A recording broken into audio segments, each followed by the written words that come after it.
વડોદરાના સમૃદ્ધ અને ભવ્ય ઐતિહાસિક વારસાની જાળવણી કરવામાં મહાનગરપાલિકા તેમજ પુરાતત્વ વિભાગની ગંભીર બેદરકારી સામે આવી છે।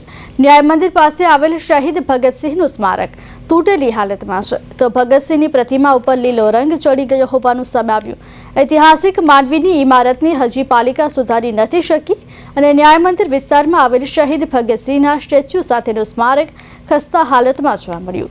વર્ષ 1979માં તત્કાલીન મેયરના હસ્તે આ સ્મારકનું લોકાર્પણ કરવામાં આવ્યું હતું। આટલા વર્ષો બાદ પાલિકાના સત્તાધીશો દ્વારા આ સ્મારકની જાળવણી કરવામાં ઉદાસીનતા જોવા મળી। સ્મારકમાં ઠેર ઠેર તિરાડો પડેલી જોવા મળી રહી છે, તો શહીદ વીર ભગતસિંહની પ્રતિમા પણ મૂળ રંગની જગ્યાએ લીલો રંગ દેખાઈ રહ્યો હોવાનું સામે આવ્યું છે। નગરપાલિકાના વિરોધ પક્ષના નગરસેવકે આ બાબતે પોતાનો વિરોધ નોંધાવી પાલિકાની કામગીરીની ટીકા કરી છે। શહેરના ઐતિહાસિક વારસાને જાળવવામાં પુરાતત્વ વિભાગ પર પાછું પડ્યું છે, તો પાલિકાના સત્તાધીશો પણ ઊણા ઉતર્યા છે। સર સયાજીરાવ ગાયકવાડે બનાવેલું વડોદરા શહેર અમૂલ્ય ઐતિહાસિક વારસાની ધરોહર ધરાવે છે, ત્યારે શહેરના આ વારસાને કોઈકની નજર લાગી હોય એમ લાગી રહ્યું છે। શહેરના અનેક ઐતિહાસિક સ્થળો આજે બિસ્માર હાલતમાં છે, જર્જરિત થયા છે, ત્યારે મહાનગરપાલિકાના સત્તાધીશોની ઊંઘ નથી ઉડી રહી। મહત્વની વાત છે કે વડોદરાના ચાર ગણાતા ચાર દરવાજા વિસ્તાર પાસે આવેલા ન્યાય મંદિરની અંદર વર્ષ 1979માં ભારતની સ્વતંત્રમાં જેને પોતાના પ્રાણોનું બલિદાન આપ્યું છે એવા શહીદ ભગતસિંહનું સ્ટેચ્યુ મૂકવામાં આવ્યું છે, અને આ સ્ટેચ્યુની આજે હાલત ખૂબ દયનીય બની છે। સ્ટેચ્યુની ઉપર લીલા કલરનો રંગ બહાર આવી ગયો છે, તો ક્યાંક ને ક્યાંક આ જે સ્ટેચ્યુનું જે બાંધકામ છે એ બાંધકામ પણ જર્જરિત થયું છે। ત્યારે દેશની આઝાદીમાં જેને પોતાના પ્રાણોનું બલિદાન આપ્યું એવા આ ભગતસિંહના પુતળાને કે ભગતસિંહના સ્મારકને ઠીક કરવાની અંદર પણ પાલિકાના સત્તાધીશો રસ નથી રહ્યા। માત્ર ને માત્ર શહેરનો ઐતિહાસિક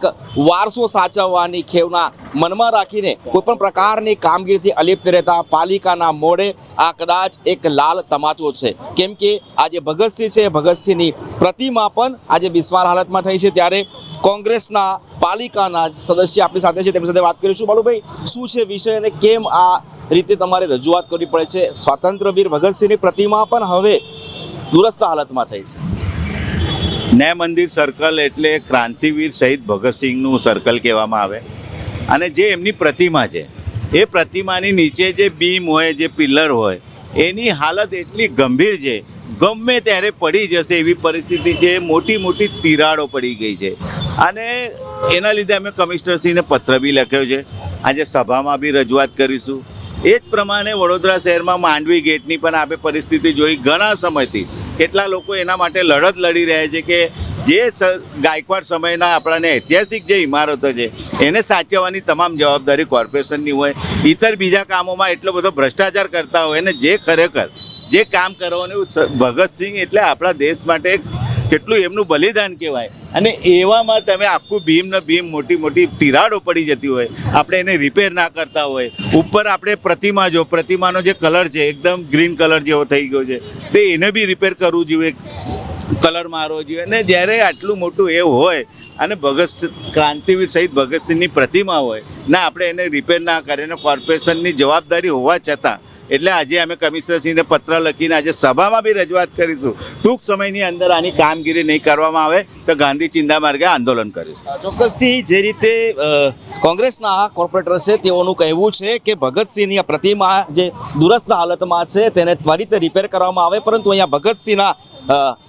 अंतिम शब्दों जे छे अंतिम शब्दों पर याद आवे छे कि दिल से निकलेगी न मर के भी वतन की उल्फत, मेरी मिट्टी से भी खुशबू आएगी ए वतन की। क्याक ने क्याक खुशबू तो दूरनी बात रही, परंतु तेओनी प्रतिमा जे दुरस्त हालत छे, दुरस्त हालतनी प्रतिमाने पण जो महानगरपालिकाना सत्ताधीशो संवर्धन करशे तो कदाच भगतसिंहनी जे शहीदी छे ए एड़े गई होय एम न कही शकाय। कैमरा पर्सन निखिल सोनी साथे तुषार पटेल, प्रदेश 24 गुजराती, वडोदरा।